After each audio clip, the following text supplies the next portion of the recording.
Assalamualaikum warahmatullahi wabarakatuh. Video kali ini adalah Desa Banyumulak dekatnya Kota Mataram sedang menetapkan hari jadinya.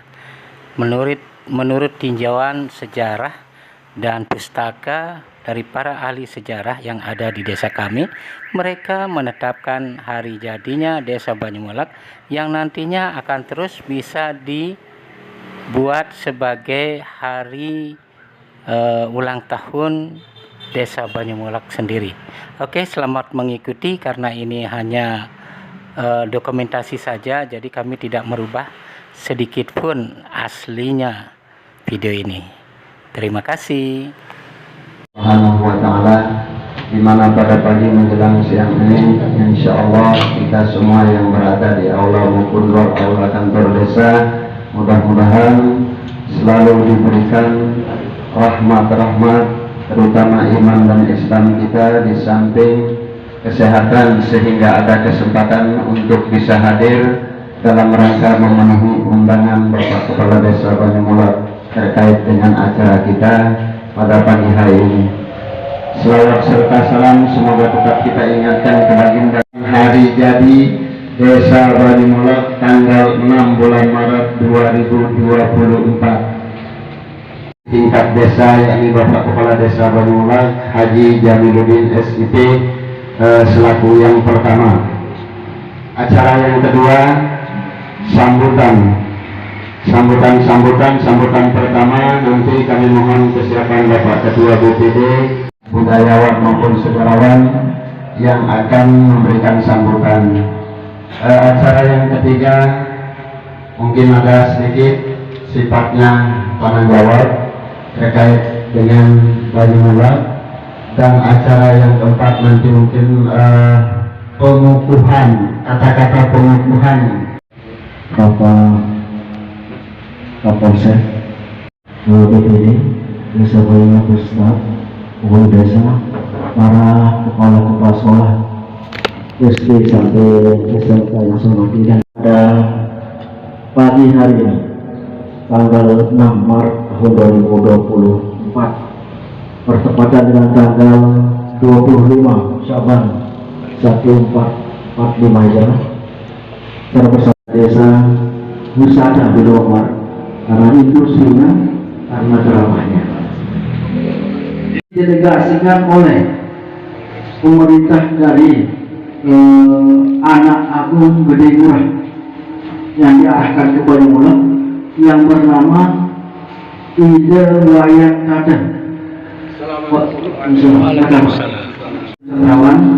sebagai keturunan daripada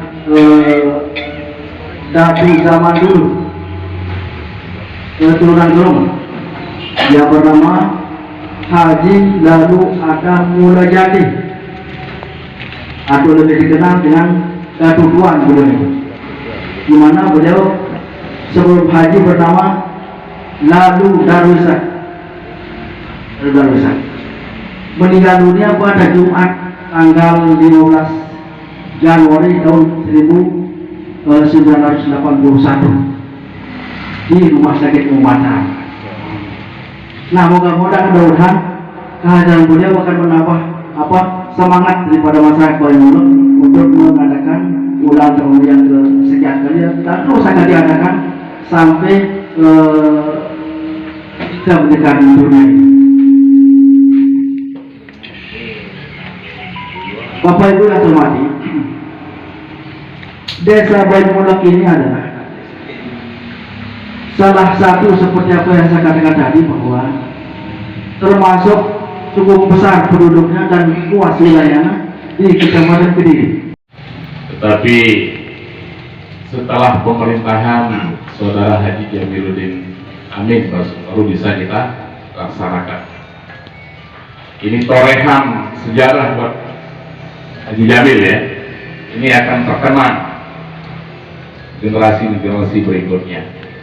Ya, pembangunan Masjid Kembar Menara Tunggal sekaligus sebagai wisata religi. Kemudian ditetapkannya di Sembit Puraknya pemerintahan Desa Banyumulak. sejak pemerintahan Saudara Haji Jamiluddin.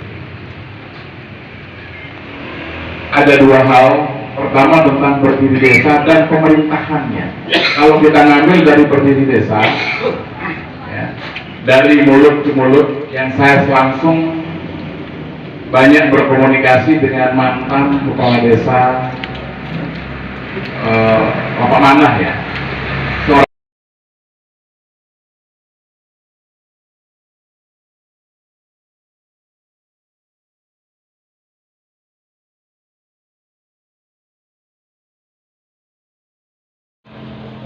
Selanjutnya dilanjutkan oleh Baluk Gewar.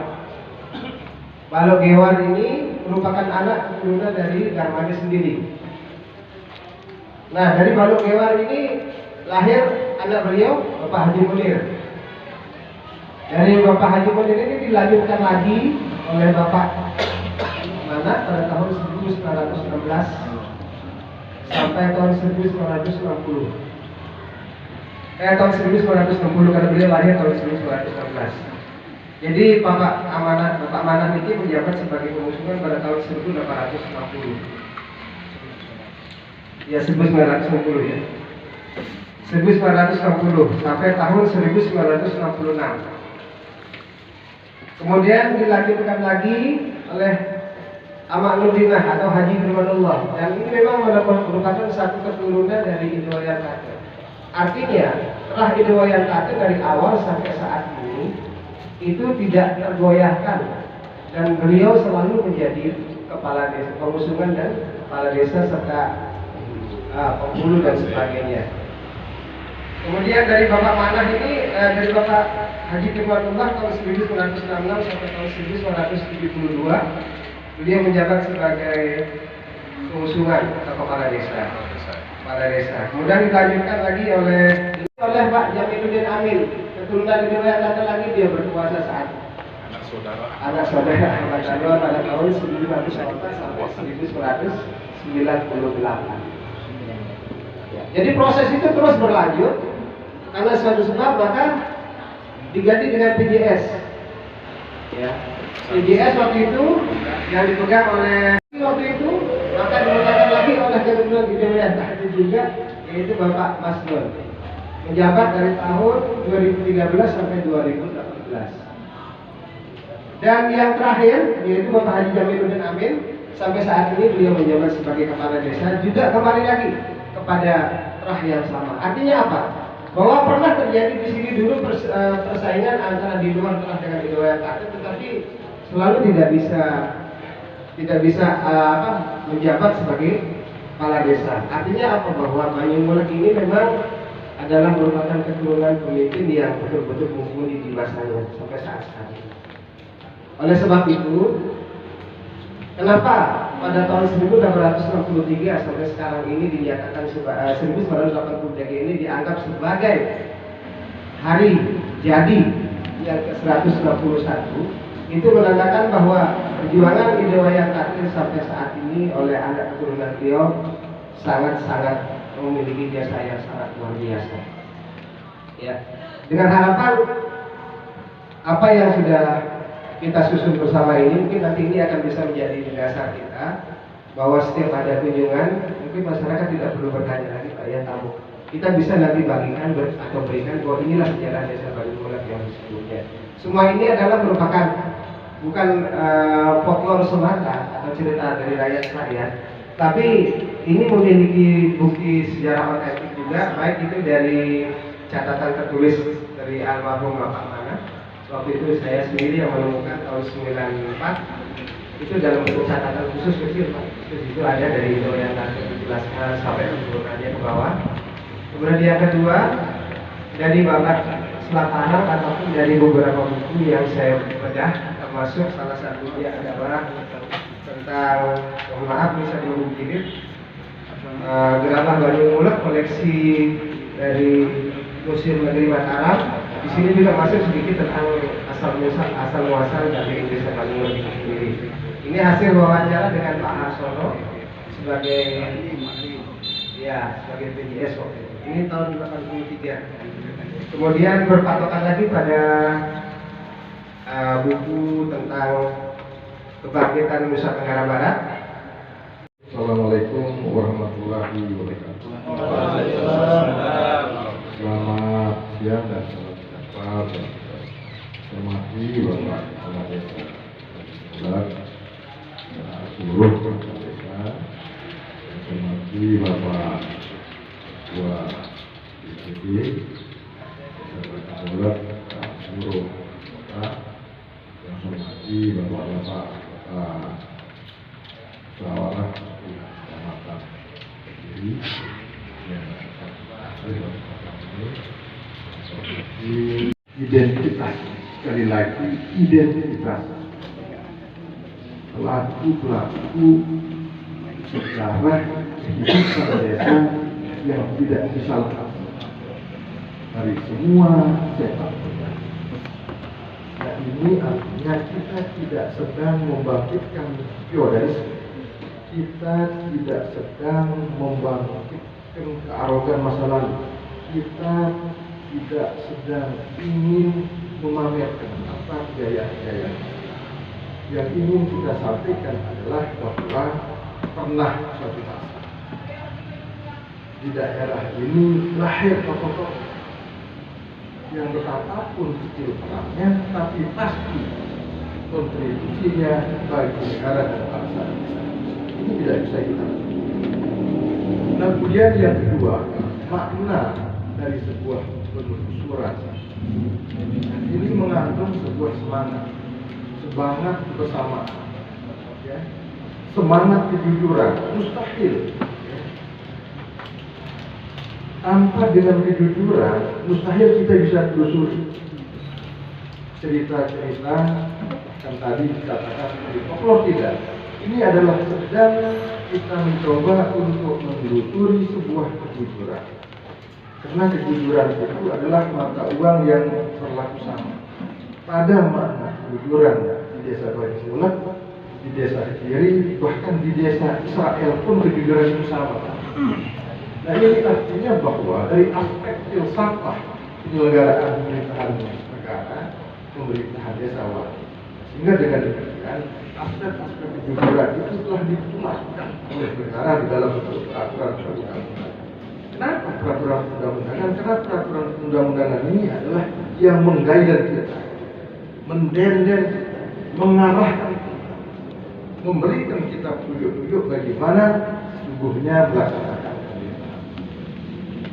Nah, kemudian selanjutnya bahwa di dalam konteks dan konteks pembangunan manusia Indonesia, kita misalnya hari ini mempunyai Undang-Undang 23 tahun 2014 tentang pemerintahan daerah. Inilah yang digunakan oleh pemerintahan daerah, provinsi, kabupaten, kota untuk menyelenggarakan pemerintahannya dalam aspek-aspek memberikan pelayanan, bidang pembangunan, pemerintahan dan pelayanan kepada masyarakat.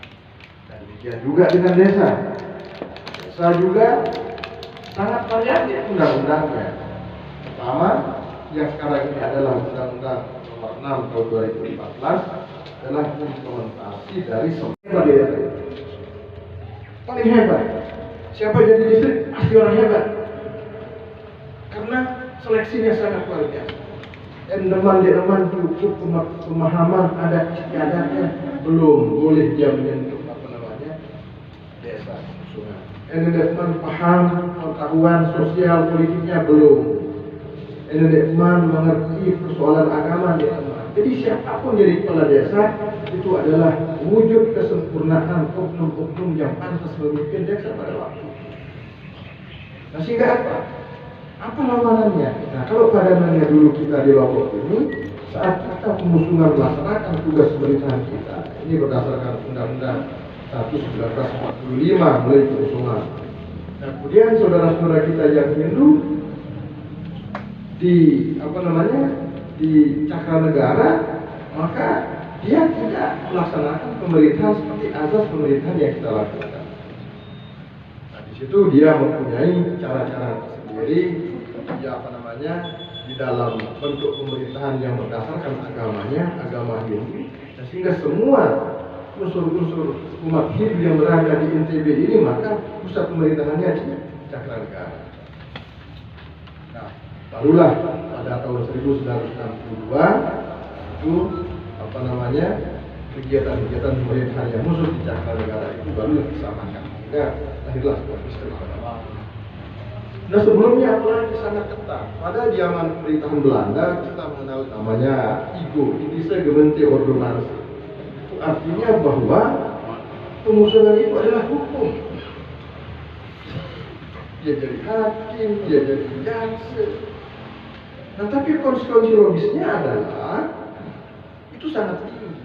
Kalau seorang pemusuhan pada satu saat ada warganya yang meninggal dunia di tengah sawah, maka pemusuhan ini harus dihukum.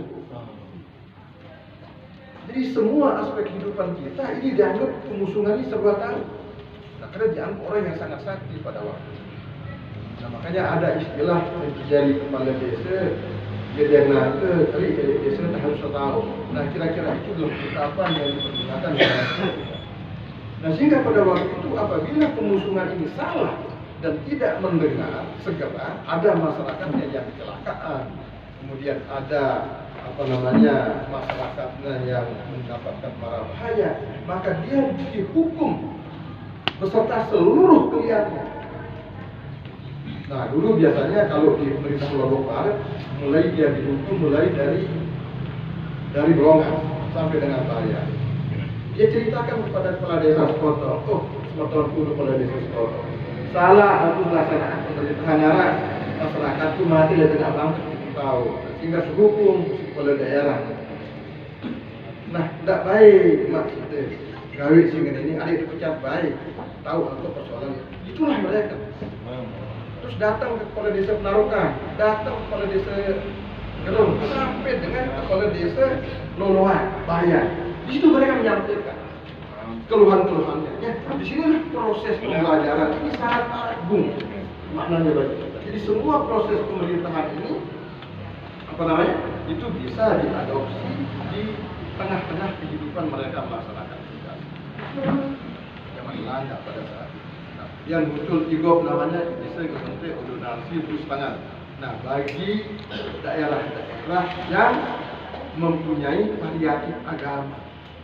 Nah, sehingga kita lahirlah Undang-Undang Nomor 64 tahun 1958, Undang-Undang Pembentukan Provinsi Bali, NTB dan NTB. Itu adalah undang-undang RIS.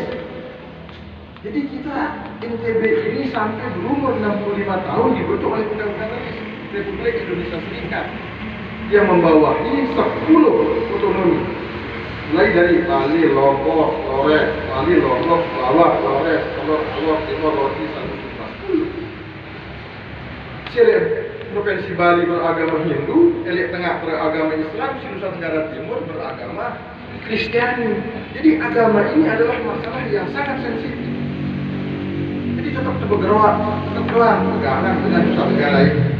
Oleh karena itu, karena RIS menginginkan pada saat itu Republik Indonesia ini bubar dan diganti lagi sebagai pemerintahan kolonial pada saat itu. Nah barulah kita pada tanggal 25 Juli 2022 lahirlah Undang-Undang 20 tahun 2022 tentang Provinsi NTB yang berlaku mulai 3 Agustus 2022. Jadi baru setahun setengah di undang-undang. Orang NTB ini yang dibentuk oleh Undang-Undang Dasar 1945. Apa bunyinya undang-undang? Bunyinya adalah membangun Nusa Tenggara Barat berkelanjutan dengan basis sosial kultural. Artinya membangun daerah kita ini ditekan lepas lahan adat budaya. Nah, kenapa adat budaya kita ini mengandung nilai-nilai yang sangat luhur? Makanya yang pada suatu saat santet majelis adat Sasak Lombok tidak ulang oleh yang leksir-leksir ini diangkat sebagai pengarasa agung majelis adat Sasak.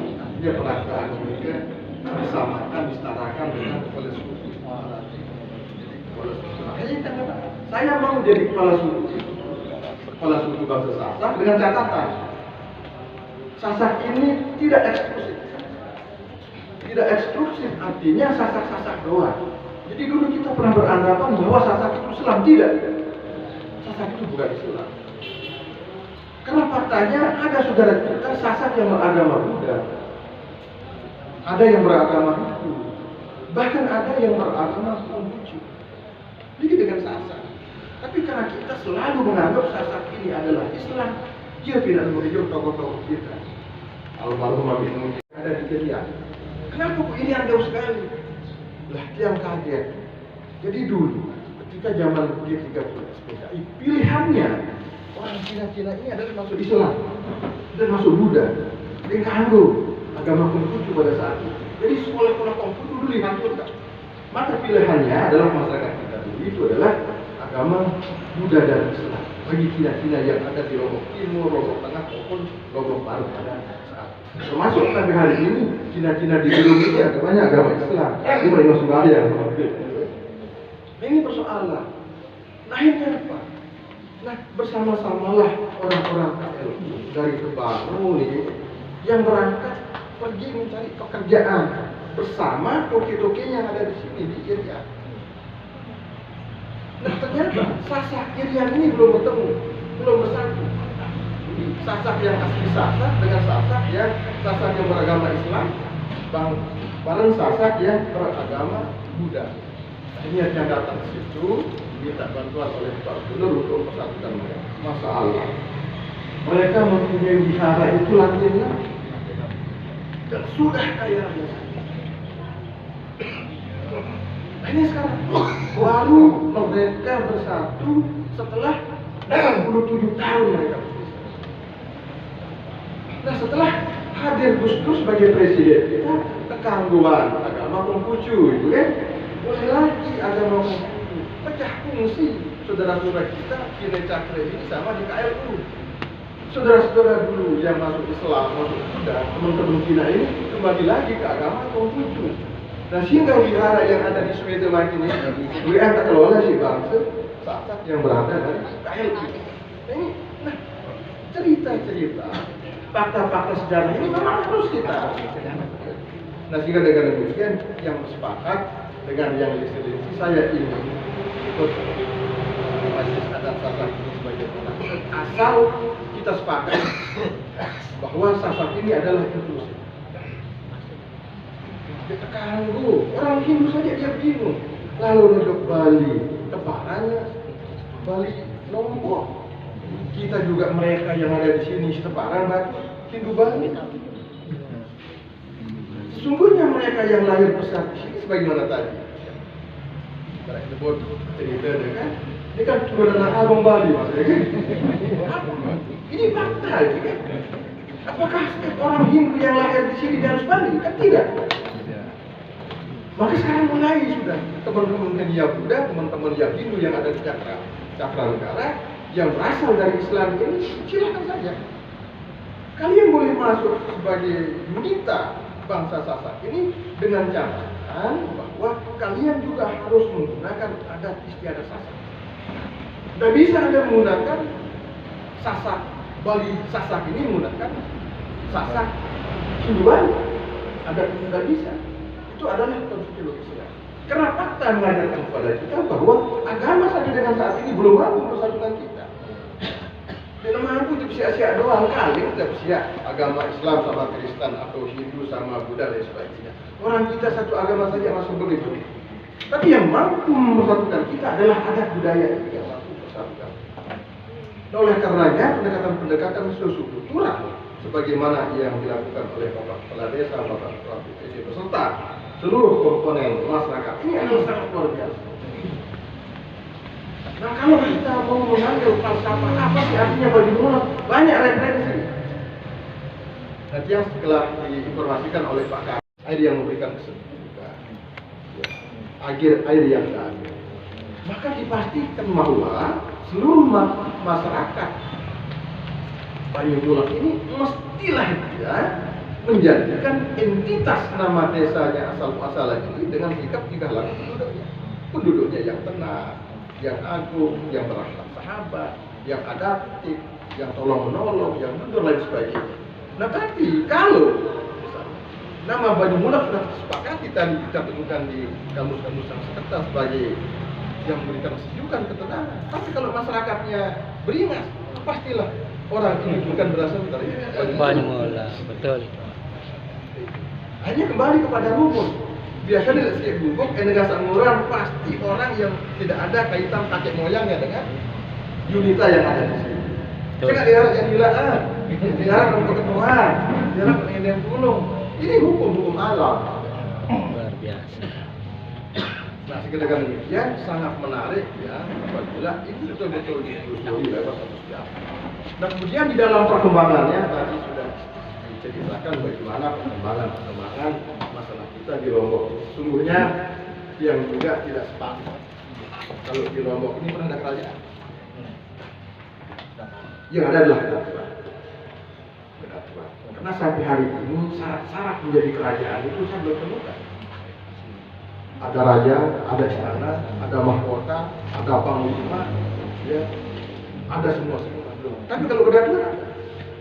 Pada unitas tertentu, saya datuk ini. Nah, di lingkaran pekarangan rumahnya ada tukang penjara. Kemudian lingkaran sebelah lagi ada tukang penjara. Sanaan lagi ada petaninya, sanaan lagi ada pedagangnya, ada komunitas-komunitas itu. Dan itu adalah bentuk kesatuan. Kemudian dari aspek tata negara ya juga teliti. Nah, berdirinya negara barat tadi disampaikan pada Undang-Undang Nomor 60 tahun 1958 itu kita dulu beda nama kepala daerah yang ada di Lombok dengan Sumbawa. Sumbawa sampai dengan hari ini ada situs-situs kesultanan. Bisa kita rasakan, turunnya ada jelas. Nah, sehingga pemerintah di Lombok ini kabupatennya namanya dulu Kabupaten Swatantra tingkat 2 yang kita kenal kepala daerah Daki 2 itu sebagai daerah Swatantra tingkat 2. Itu adalah diberikan atribut kepada daerah-daerah yang kepala daerahnya tidak berasal dari kerajaan sultan tapi kedatuan. Nah, tapi kalau di Pulau Sumbawa itu namanya kepala daerahnya adalah kepala daerah Swapraja. Ya. Nah, jadi harap pengetahuan kita. Bagi yang Swapraja itu pasti. Jadi siapapun yang jadi bupati saat itu adalah keturunan dari raja itu. Nah, kalau kita dulu pernah terjadi, siapapun yang menjadi kepala daerah pada daerah Swatantra ini, Lombok sangkut karena di masing-masing tempat ada kedatuan. Saya di Lombok Barat ada kedatuan Bayan, dan ada kedatuan Gerung, ada kedatuan Kediri, ada kedatuan Tanjung. Kemudian siapa yang akan kita percayakan sebagai kepala pemerintah setempat? Hanya mereka musyawarah menunjuk si A. Sama juga saat itu ketika kita menunjuk kepala daerah di provinsi. Karena dulu ada daerah otonomi Lombok dan daerah otonomi Sumbawa. Jadi dulu ada kepala daerah Lombok. Musyawarah yang tua-tua. Jadi ada Raden Urakse, ada Mami Sinapa, ada Mami Bapak Sultama. Hanya mereka. Jamak-jamak. Itu yang susah kita lakukan.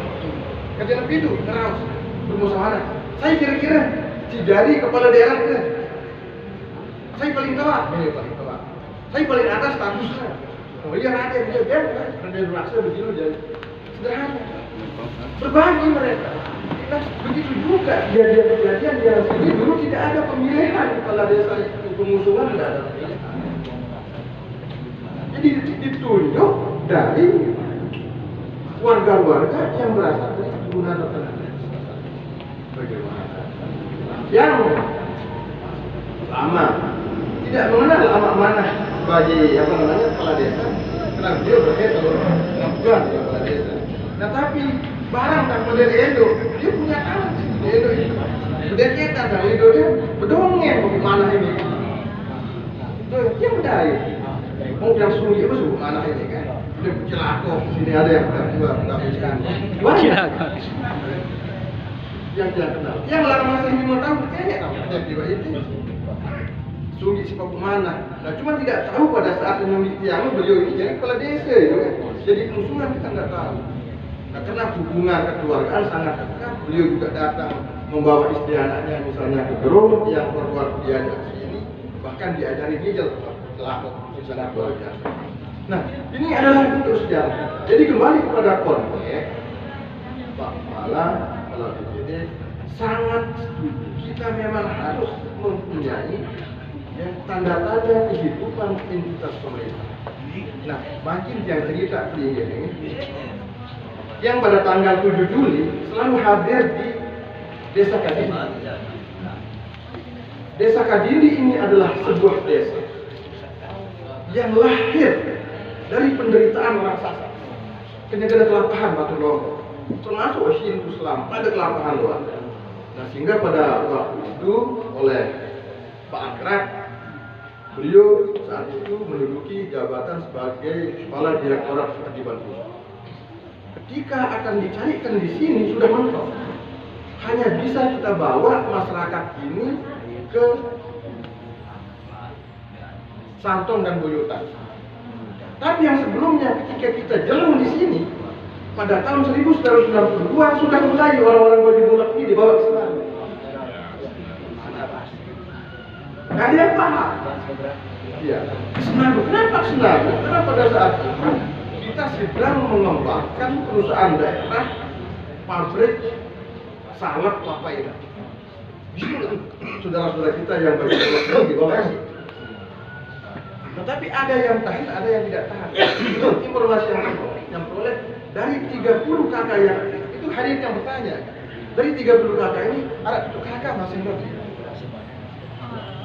Nah, dialah sekarang yang beranak pinak menjadi orang-orang hebat di sana. Nah, kembali setelah itu baru dibawa oleh Pak Bupati yang bawa, kemudian di Santong Boyotan pada tahun 1968-69. Nah, pada 1 Juli 1970 dibawakan orang-orang Sasak ini ke Kadiri. Kadiri ini namanya Nangamir di Kecamatan Peka. Dia sebagai sebuah desa, sekarang orang Sasak ini berubah menjadi 2 kecamatan. Jadi orang Sasak itu di Kabupaten Dorong itu ada 2 tempat. Ya, Kecamatan Peka dan Manggalewa. Itu orang apa namanya? Orang Sasak. Yang jumlahnya apa yang dilakukan pada saat hari ulang tahun yang kejering ya? Mereka melaksanakan perayaan rangkaikan dengan berbagai macam kegiatan. Mereka melakukan pekan seminggu dengan sponsor dari kepala daerah, dari bank-bank yang ada di sini, dari perusahaan daerah. Mereka melakukan kegiatan. Ada pasar murah, ada pasar modal, ada macam-macam itu selama 2 hari yang mereka lakukan.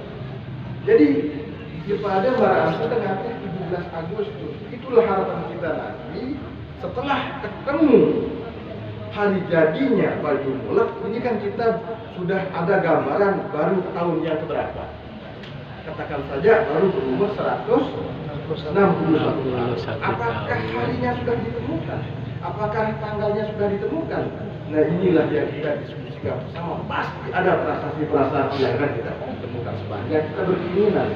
Yang namanya prasasti ini kan bisa kita temukan di dalam bentuk tulisan, dalam bentuk tanda-tanda, ada di sekepan, ada di ruga, ada di masjid, juga ada lewat tembang-tembang, ada lewat lagu-lagu, banyak sekali. Nah, dengan demikian cobalah kita gali. Ada mungkin pemahaman pengetahuan kita bagaimana nenek moyang kita, lain didik kita waktu kita masih putih dengan lagu-lagu lokal yang mereka. Demikian juga nanti kita bisa mempertahankan. Loh, kok di sini ada gerabah? Tentu nanti kita akan berpikir membelai asal mula. Tadi disebut Bali, pasti di Bali ini nanti akan ketemu juga pada daerah-daerah yang mempunyai pekerjaan budaya yang sama dengan adat istiadat kita di sini. Jadi sangat luas Bapak Ibu sekalian. Nah, sehingga dengan demikian di dalam penelusuran cerita-cerita semacam ini memang lelah, bahkan ini sudah 161 tahun ini baru tergerak pikiran kita untuk menjadikan mencari momen bagaimana masyarakat di Lombok Barat ya di Desa Baju Mulak ini telah menemukan identitas. Dan mudah-mudahan nanti setelah identitasnya ditemukan seperti Lombok Barat pada Kota Batu, nanti kita ketemu juga apa simbol-simbol kehidupan masyarakat Baju Mulak, bagaimana dulu orang tuanya, yang secara ikhlas, secara jujur, sesuai dengan makna Baju Mulak ini akan mengimplementasikan penyelenggaraan pemerintahan pembangunan dan pelayanan kepada masyarakatnya dan bisa memberikan simbol-simbol kepada daerah luar. Secara kebetulan juga Baju Mulak ini dijadikan sebagai sebuah destinasi andalan, dan ini juga akan menjadi bagian yang sangat penting bagi sejarah perjalanan Lombok Barat pada umumnya dan Baju Mulak pada khususnya.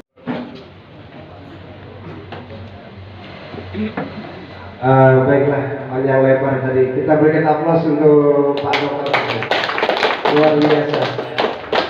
Beliau telah memberikan gambaran yang sangat detail sekali tentang hasil keputusan di rapat awal kita kemarin. Jadi sekali lagi sebagai informasi bahwa keputusan hasil rapat terbesar kita pada siang hari ini adalah merupakan hasil final. Iya, sedang kita siapkan, Pak. Sedang kita lakukan. Ya. Jadi kemungkinan nanti sekaligus hari ini juga kita akan tetapkan berita acaranya, ya, sekaligus untuk kesepakatan kita bersama. Atau bagaimana, silakan dari Pak Kades dulu. Bukan tanggal maupun apa, insya Allah hari Rabu ini kita akan jadikan sebagai tonggak awal daripada Baju Mulak sebagai desa yang sekian tahun, bahwa itulah yang seperti kata Pak Ketua BPD yang mengkem ya, mengkem, ya. Nah itu saya tidak begitu jelas seperti apa mengkem maupun lain-lain, coba diceritakan Pak Ketua. Udah. Kita bisa melihat bagaimana seperti museum-museum yang sudah kita ketahui. Nah, jadi insya Allah mungkin dengan cara seperti itu ini sangat luar biasa Bapak Pemerintah, sangat istilah pencetus pertama ya, pada desa yang saat ini menggarap bagaimana desa kita sehingga bisa tersebut desa Baju Mulak, siapa pendiri dan sebagainya. Nah kita nanti akan tertarik juga. Ya, kita setarnya di bulan Rajab, ya, bulan yang Allah istimewakan, Rajab. Sepakat kita bulan Sa'ban. Di bulan Sa'ban tanggal 25 tanggal 25 Sa'ban. Kemudian hari persis apa yang disampaikan sama dokter tadi, hari Rabu. Kalau hitungan warige hari dia main, ya, dia dosa hari. Tadi penuh dengan keceriaan. Kalau warige Jawa ya, saya pikir tidak jauh warige Jawa dengan warige Sasak ya. Kita mengikuti penetapan hari jadi desa Baju Mulak. Nah, kami kebetulan ditugaskan dari Dinas Perpustakaan dan Kearsipan Provinsi Nusa Tenggara Barat yang bidang kami adalah biasanya menangani terkait dengan perlindungan, penyelamatan, dan pelayanan kearsipan. Jadi sampai ditetapkannya tahun 63 Pak Kades ya, tahun 63, tapi mohon maaf sedikit salah di surat, salah di surat 61 kalau di surat undangan itu, berarti 63 ya itu Pak. Iya. Mungkin tentunya ini 161 sila dalam satu. Oh iya. Nah tentunya ini sudah melalui, kalau di kami istilahnya dengan penelusuran arsip, sehingga kita tetapkan tahunnya 63. Yang tadi harinya rencana insya Allah hari ini katanya gitu. Iya. Ya. Jadi kesepakatan kita bersama sehingga kita yang hari ini menjadi saksi kan.